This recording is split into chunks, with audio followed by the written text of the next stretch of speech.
really feel honored and privileged to be here to share some of my views on Dr. Manohar Rai Sardessai. At the very outset, I must congratulate Dr. Edith for bringing out this wonderful book and the translations she has done. I must pay rich compliments to her. As you know, that translator always stands on slippery ground and is continually exposed to the danger of being the proverbial traitor. But Dr. Edith has maintained her balance and she has done full justice to the original. This is something very extraordinary thing she has done, doing full justice to the original. As you very well know, that translation sometimes, when you translate from one language to another, one has to use a full phrase for one word and to make sense. But I found, after going through all these translations, comparing them with the original, I don't know how she could achieve that, and her translations are very faithful and they are very beautiful. As the saying goes, that if the translation is faithful, then they can't be beautiful. But she has been very faithful without spoiling the beauty of the original.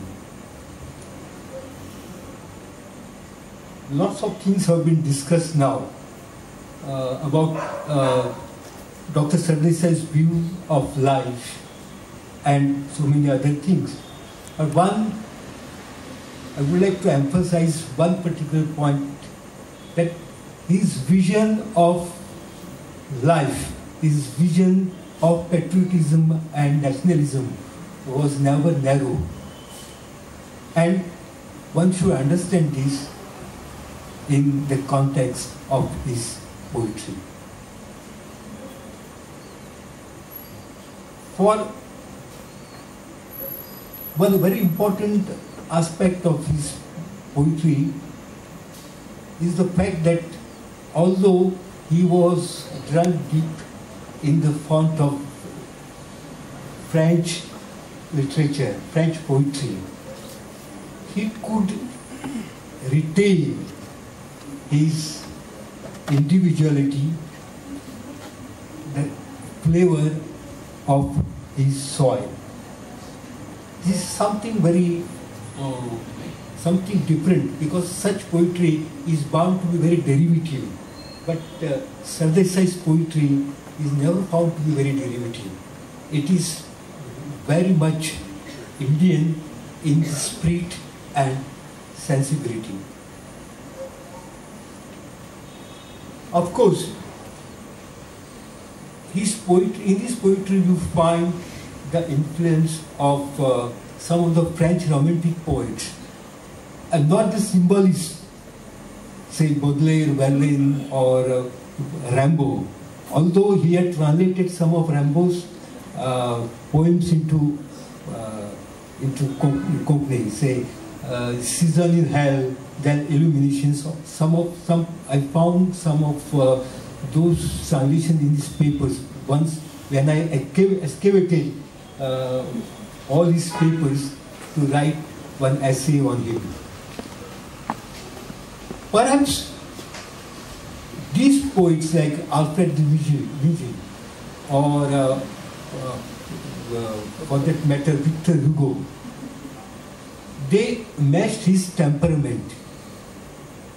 You can get easily influenced only when there is a perfect matching of the temperaments.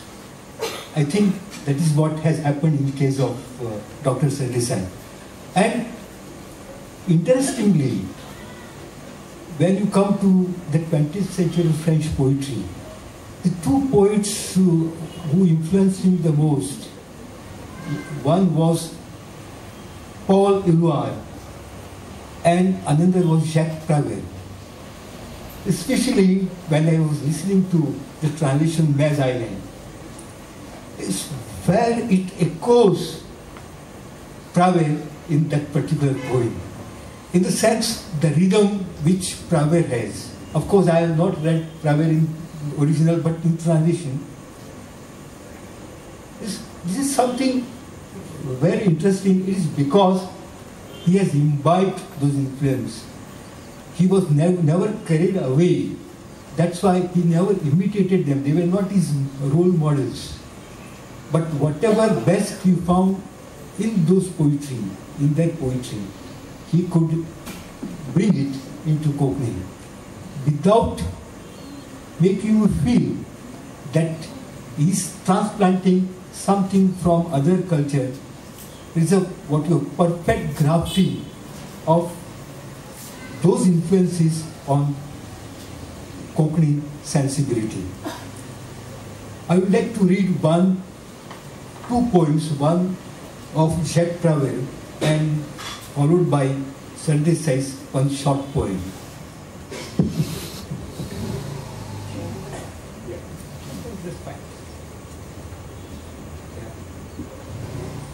Prévert's poem is the title song. What day is it? It's every day, my friend. It is all of life, my love. We love each other and we live. We live and love each other and do not know what this life is, and do not know what this day is, and do not know what this love is. Now, listen to this particular poem. Who is it that cries in the dead of the night, in heart-rending sobs? It is the moonless night, pining for the moon. Brevity of expression was a hallmark of Dr. Sardessai's poetry style, and he could express, or you can say, you could compress a theme into in few words, and that's why his poems, Zigzag Rio or Missouri, became instant popular. They are like subhashit in the true sense of the word, or you can say epigrams, epigrammatic expression. Very interesting, and it reaches your heart. Also, his poems for children. Why do you think these poems for children became so popular, not only with children but also with the elders? In fact, his long narrative poem called Bebeche Kazak, Frog's Wedding, makes very interesting reading. In fact, this poem is not meant only for children, but it is also meant for the elders. Very symbolic, very what you call, it's a very allegorical poem. This is something very different from what we heard, what we read of Goan poetry. I must once again congratulate Dr. Melo, because we know Shakespeare, we know Keats, we know Byron, we know T.S. Eliot, Yeats, but how many of really know Madhav Borkar, Manohar Rai Sardessai, C.F.D. Costa? So that's why I feel that she has fulfilled long felt need by publishing this book. Thank you.